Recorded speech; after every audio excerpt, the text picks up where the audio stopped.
இப்ப ஜாதி மதம்ங்கிறது எப்படி மாறுச்சு? சிவன் வந்து சொன்னாரா? இல்ல வந்து ஜீசஸ் வந்து சொன்னாங்களா? அப்ப இது எல்லாமே இங்க தான் நடந்திருக்கு. மக்களுக்குள்ள தான் அந்த பிரச்சனையே ஸ்டார்ட் ஆயிருக்கு.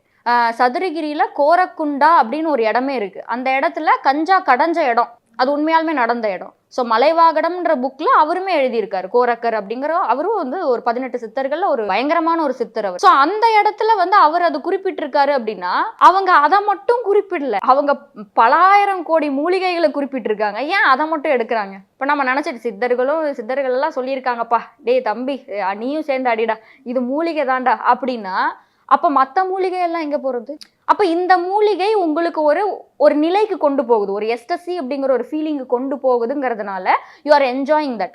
இல்ல கஞ்சா வந்து அடிச்சா நீங்க வந்து செத்து போயிடுவீங்க, இல்ல வந்து கசப்பா இருக்கும், உங்களுக்கு ஒரு மாதிரி இருக்கும் அப்படின்னா எத்தனை பேர் பண்ணுவாங்க? அது சிவபெருமானே சொன்னாலும் பண்ண மாட்டாங்க. அப்ப அவங்களோட செல்ஃபிஷ்னஸ்க்கு தானே அதை யூஸ் பண்றாங்க. குறைந்த விலை, நிறைந்த தரம், தங்கள் தேவைகள் அனைத்தும் ஒரே இடத்தில். ஜெயச்சந்திரன்.